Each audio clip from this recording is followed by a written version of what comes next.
Hello lovely ones, it's Ethany and welcome to Oracle Wednesday for the 8th of January through to the 14th of January 2020. In a moment I'm going to show you 3 piles of cards. You're going to pick the pile that you feel the most drawn to, or that resonates to you, or that you feel as though has a message for you, and then you're going to come back. You're going to see this face, and then we're going to go through the messages revealed. Now, I'm using runes, witches runes this week, which I thought would be a nice little addition, as I like to change things up. I'm a Gemini, I've got lots and lots of decks and divination tools, so I like to use a lot of different ones. So it's going to be a little added something. If you want to find out about the decks or the things that I use, it will always be in the description, so you just have to click down for more information on the description box, and you'll find links to every single one of them. And you can also wait to the end of the video, and I actually go through each one of them as well, and let you know if there is like an unboxing on my channel or what is what. So without further ado, let's go pick some cards. Let's see the piles for this week, and you can select your cards for your messages. Okay, so here are your piles for this week, and you are going to consider both the rune up the top here and also the cards. So we have pile number 1, pile number 2, and pile number 3. So take a deep breath, or you may have already picked one that you feel immediately drawn to.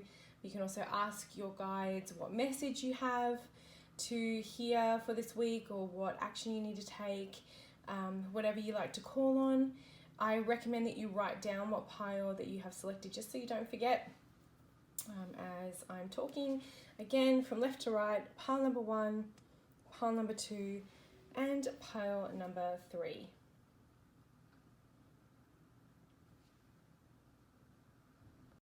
Okay, now let's start with, logically, pile number 1, and your cards and your rune for this week is the Visionary,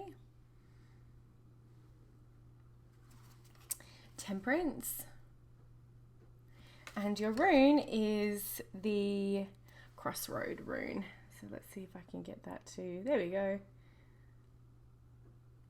Alrighty, so this for you, I'm going to see if I can hold this up in a way that you can see most of it.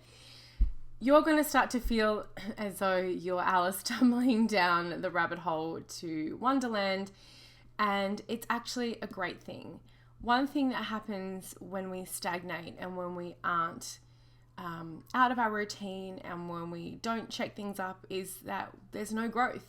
We just sort of blah. There's nothing that really happens, and people can get bored, and that's also when a lot of destructive behaviors happen. And I'm not saying that we always need change and that there's no such thing as contemplation and peace and being, happy and content with your life. But this is a little bit different. This is like something especially has really stalled, and you need something a little more radical, but not in like a bad way, but just in a really maybe a little jarring, to actually shift you out of it. Now I did channel some notes before, so I'm just gonna make sure that I'm covering everything that Spirit wanted me to cover. A big thing about this is that being in a space that is unusual for you or new actually allows you to test your resources and test your skills and actually begin to trust yourself a lot. When we get into a space where there is all of this security, we tend to start to trust the security and the environment around us, and then something changes and all of a sudden we realize that security, buddy years again, and that environment around us wasn't actually true safety. It wasn't a true reflection on our ability, our resourcefulness, our skills. One of the amazing things I loved so much about traveling solo in many places around the world, and yes, I understand that is I was privileged to be able to do that, was that I was able to test myself. I had to learn how to trust myself, to trust that I could get myself from place A to B to C to D, to trust the people, like my intuition about the people, picking the places I wanted to go. It was something that built my self-esteem so much, because it was like, well, it's just me in the middle of wherever I was. I've got, there were obviously people around, and I did travel with groups and things like that, but there's still a big thing about traveling on your own. And that's just one of the things I'm talking about, taking yourself out of a situation that has maybe been stagnant for too long. This is coming from a higher place too. It's not necessarily like you have to go in, tomorrow and be like, F this job, I'm out of here, I fucking hate it, I'm gone. Unless you really, really want to do that and you have another job and you don't mind burning every bridge that you have at your current employment, wouldn't recommend it. But it's more just like, be okay with it to start getting a little bit weird and a little bit uncomfortable and a little bit confronting, because that's where you're going to be able to grow in ways that you never knew you could. So the other thing that happens when this sort of change starts is that people start to panic a little bit. Like they start to grasp onto things like, no, I don't want to, and there's like resistance. And the problem with resistance is it's just going to make dealing with everything a lot harder later on. And when you resist and you try to crawl yourself out of Wonderland without going through the journey of Wonderland, is that you actually avoid the healing opportunities and the opportunities for transformation and alchemy that happen in this place. So it's going to be a little bit of a juggling act. Temperance, we see this flow of water between the two cups, and we see the foot, the toes in the water and the foot on the land. And that angel right in the middle there. So it's like, allow yourself to be in the middle, allow yourself to be stuck in the uncomfortable, allow yourself to be a little surprised by life again.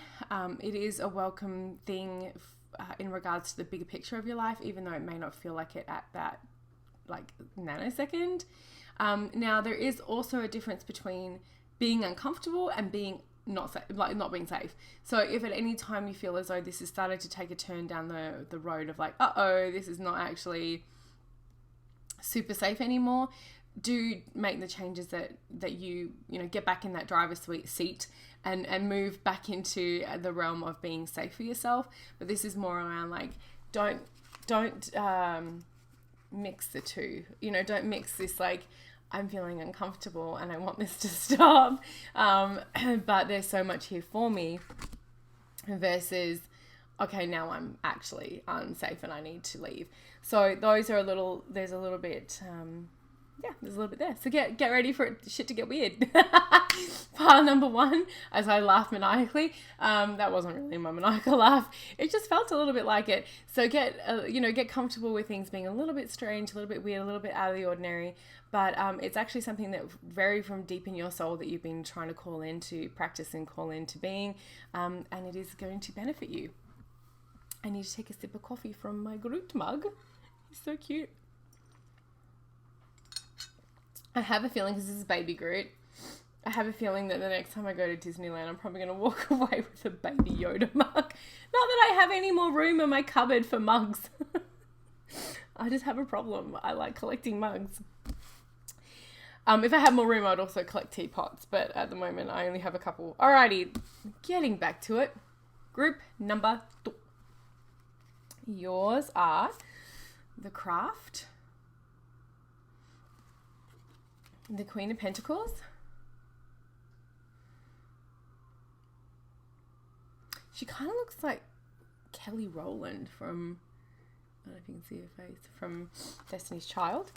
And this is usually called something else, but I'm going to call this the Arrow, the Arrow rune. It's usually called the Man rune, but I don't know. Oh no, she's changing the tradition. Yes, I am. Okay, so you have these 3 here. You are being asked to focus this week. You need to drown out the distractions, drown out the need or the desire to be distracted, because procrastination, I put my hand up, I'm pretty bad at that. And this whole desire to be multitasking, and I've got all this stuff to do and I'm going to try and get it all done. It's like, no. You need to focus, drown out the distractions, get it done, and finish what you started. Pick just one thing from the to-do list if you have a million things to do, and who doesn't, and actually finish the thing. What that does in a lot of ways, first of all, it just feels good to cross something off your list. Secondly, it kind of gives you the adrenaline, not maybe the adrenaline rush, but like the hormone hit of like, yoo-hoo, I did the thing. And then it's a lot easier to springboard off of that to then do something else and finish that as well, versus doing a little bit on everything, one thing at a time, and then going like, I don't really see any progress, and therefore I get more exhausted because my resources are thinned out, my energy is going. And to quote Bilbo Baggins, too little butter spread over too much bread. It's like, what is happening with me? So you need to focus. It's also not a time to hastily do things. As much as this, life moves very quickly, just focus on getting things done in a way that it needs to. What I love about this, one of the things I love about the cauldron card is that it does remind me of Cerridwen's cauldron, and I do talk about that in the unboxing that I did. And Cerridwen's cauldron, for the potion to be at its, or to finish, to be at its power and potency, had to boil and brew for a year and a day. It's like, some things don't take a day, some things don't take an afternoon, some things take a lot of time and effort and energy. And you need to be okay with that, especially if you've, taken up a big thing to do. Like if you're like, I'm going to write a book, or I'm going to write a screenplay, or I'm going to have a baby, or I'm going to shift my career, or whatever. I'm going to start a new relationship. All those things, it's like, you can't just like manifest a lot of that stuff like out of thin air. It takes its time. So you got to allow it to take its time. A lot of us are very impatient. I'm one of those. But that, I have to realize when I've done something like, I'm writing, doing big projects and writing guidebooks for new decks and things like that. It's like, I realize this is going to take a long time, and it's going to take more time than I think sometimes it does, which is very frustrating, but it is what it is. Okay, so the other thing about taking action. So one of the important things here is that, yes, the cauldron is a container and it's bubbling over this fire, and yes, this Queen of Pentacles, she tends to be like, look at her, she's like lovingly looking at that pentacle like, oh yes, you are very sweet. But here's the thing, you need to take action. The big thing on these two sort of like more passive cards, not that the Queen is passive, but it is a little bit more of like a stable, slow burn kind of a card, is that you need to take action. Because what action does as well is it stops the worry about the future. So if you are worried about a project being successful, or you're like, oh, I'm putting all this energy into something, what if it tanks, or what if, right? So if you actually allow yourself to take action, if you just say, I'm going to get this one thing done, it has this beautiful ripple effect all the way through your life, because it's like, it just stops that part of the brain that just sits and worries, and it actually starts to stimulate the active parts of yourself to keep going. And that, again, that success, not only does it like allow you to springboard, it actually starts the ball rolling in a lot of your other areas of your life. I don't know about you, but like for me, I know if I just start, like if it's just, I'm going to go for a long walk with Thor. If I just start, keeping on going is so much easier than starting. You just have to start and allow it to take the time that it is going to need. That is group number 2. It's also very, I think, like pertinent, it might be the right word, for people who've like picked very lofty New Year's resolutions. I don't pick New Year's resolutions. I have a goal that I have for every year. And it's to travel to a new place I've never been before. It can be in my own province. I would say state if I was in Australia, but even if it was back home somewhere, it could be in my own back garden. It could be somewhere in Canada I've never been, somewhere in British Columbia I've never been. It has to be somewhere geography. Oh my gosh. All of the big words I used today, and geography kills me. Geographically, that's what I was looking for. And I've never been before. I'm keeping this in. It has to be somewhere I've never been before on the globe.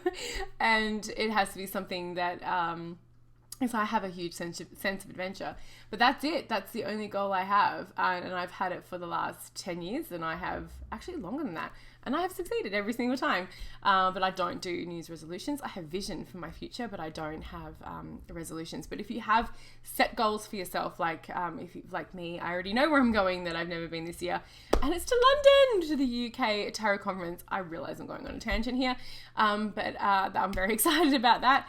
And so I've never been to London. I've never been to the UK, never been to Europe.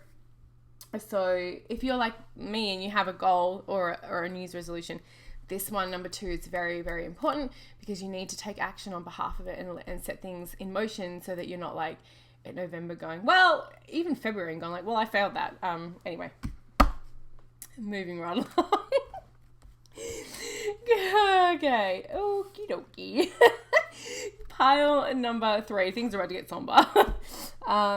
Your cards are the slow disco. Oh my God, geographically, it owned me today, didn't it? Okay, slow disco. The Lovers. This camera sometimes doesn't like to focus on the cards. And your rune is Waves. And if you can't always see the cards in this, you know, you can get Oracle Wednesday to your inbox, and I have photos. So like, or you can have a look at it on Instagram as well. Okay. These 3 cards are basically saying, look, sugar tits, you, I hope there's no kids watching. Clearly, I'm in a very silly mood. Look, you are in a space where you are holding on to something that is just no longer there. It's very reminiscent to a conversation I had with a bunch of my friends yesterday. You're the only one at this disco. I love this card so much, and that's why I picked it for Oracle Wednesday this week. It's like so many of us find ourselves at a pity party where everybody else has gone home. And we're just standing by like the mostly drained punch bowl, listening to some sad like song, going, oh, where did everyone go? And it's not like, I'm not talking about actual parties. I'm just talking about we get stuck. We get stuck dancing with the ghost of something or someone. And that's why I really, really love this card. It's not there. Whatever you feel as though you were holding on to is gone. It's finished. The Waves rune is really interesting here because it talks about unrealized potential. It's connected to Neptune, my patron god Poseidon as well, about that stirring of the depths of like that shame or guilt or, you know, sadness and grief around like what wasn't, you know, like the potential of a relationship that was over too quickly, or, you know, if only I'd changed something in that, you know, that job would have been mine, or whatever it may be for you, whatever this is speaking to you of. This is not about actual grief and remembering those who have come before and that you love. That is completely different. This is about something that you have been holding on to, whether it's an aspect or like, I used to be this person. You know, a lot of people are like that. I just want to get back my like, oh God, I hear this a lot. I just want to get back to my like 25-year-old body. Well, guess what, honey? Your 25-year-old body is gone. It's gone. You have to like get the best version of whatever age you are body now. You know, so it's those sorts of things, like, you know, the glory days or that relationship that's just like, just fucking let it go. Like, it's what you're doing in sinking all of your energy into a potential that never happened is you're robbing yourself of the potential that you have right now to make an amazing life and to make some really kick-ass choices to live an incredible life. The Lovers is a card of choice. And the other thing that I really like about the Lovers card in this deck is it's like, you got to give it up. Like, sometimes you just got to give it up to the divine, however you see that, the flying spaghetti monster in the sky, Cthulhu, the platypus god, like whoever, whatever you see. I'm not here to talk to you about defining your experience and relationship with the divine. That's on you, sugar. But what I am saying is sometimes we need to give it up. Sometimes we just need to say, look, I realize that this thing is not here anymore. It's dead, it's buried, it's gone. I need to give this over to you. Like, I'm done. I'm just done. Get out of the way of your own healing, like of your own release in that, and then just say, I'm finished. Like, I just need to bring back myself so that I can make the most out of my potential, because the last thing you want is to get to the end of the year and go, yep, I just squandered another year, another opportunity I had, another 300 and whatever, I'm not doing the math, of days left of 2020. And I had all this potential, had all these opportunities. I had an opportunity for every day, and all I did was slow danced with a ghost at a boring disco because I was mourning something that didn't happen. Damn. I know that can be a little bit harsh to hear. One of the other things that I wanted to say around that, because I kind of, like I said, I do channel like quite a lot of notes before I get going. You know, you can give that last thing that you've been slow dancing with. I just love this card. It just, like, there's so much in this. We've all been there. Give it a big hug for the last time, acknowledge it, and then move on. And what you can do by acknowledging it and just going, yeah, I've been in this space where I've been stuck by this, is that you can move forward then without feeling haunted. And try not to give yourself shit about how much time you may have sunk into it, because that's another bloody hole that you'll end up getting into, and it's just not worth it. It's now, the time is now. Just focus on the now and focus on moving forward. And the choice is always the first step. And sometimes we don't see the progress in that. It doesn't, like, sometimes letting go of something, it's not like let go, poof, gone. It's like smoke bomb and you're out of here. It can take time to pull out of your energy. So ground, cut cords, meditate, take salt baths, whatever it is, go for a run. But just allow it a few days to like start to leave your system. I think that's pretty much all I wanted to say on that. Like I said, I tend to like write a ton before I get on here, so I had a lot to say. All right, so the decks that we've used, I hope that's been helpful. The decks I've used this week is the Modern Witch Tarot, which get it? Which is which? I really adore it. Now this is going up. The unboxing for this is up. It went up on Friday last week, so you can see the full unboxing on my channel. It's probably like this, the video next to this one, because I haven't been blogging in a while because I've been doing other stuff. So the Modern Witch Tarot, so easy to read, so bright, so vibrant. Really, I jam with it. Then the Quiet Mystic, which is another deck that I just unboxed on my channel. So that'll be right next to the Modern Witch. It's just so pretty. Oh, although this one reminds me of that red sky, reminds me of my home, which is on fire. I'm actually going to put a link in the description box if you can donate to a couple of the places in Australia that are desperately needing help. I don't want to harp on about it. It's heartbreaking. I've spent over 2 weeks now in just emotional mourning for my country and for the animals and for the people and my family who were there. It's very difficult, and I'm not going to go on about it, but it just reminds me very much of the fire that's happening there. If you can donate, please do. If you can't, please share, because it's going to be a long road, and they're still burning. And they may burn for another 3 months. So this is that one also went on a tangent. This here is the Quiet Mystic, and it's really beautiful. So you can go check that out as well. And then finally we have the Witch's Runes. Now this is by, I think her name is Alaska Laser Girl on Etsy. I bought these years ago, and I got the owl backing because it's either bees or owls with me, and they are so beautifully done. They have this beautiful box. You do get a fold out with it. It's actually on my reading table at the moment, my other reading table, so I don't have it. But they come with the little owl on the back. You can actually choose your designs, whichever kind you like. She does all sorts of runes. The rune and tarot box on there is so beautiful. I've had these for years. and they are brilliant quality. So I definitely can recommend that shop for sure. And these are the Witch's Runes, this set. So there's only 13 in this set. They're not like, I think there's like 26 in a regular rune set, but this is my Witch's Runes. Now I know this is a bit of a long one. Thank you so much for watching. I hope that you have a beautiful weekend for all of my family, for all my friends, and for everyone who is being affected by the Australian bushfires. My thoughts are with you. I've also been donating and to a number of funds, and I'm just, like many people around the world, praying for a good long rain to happen.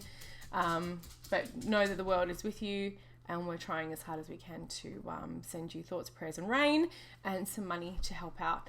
And I'll see you all next week.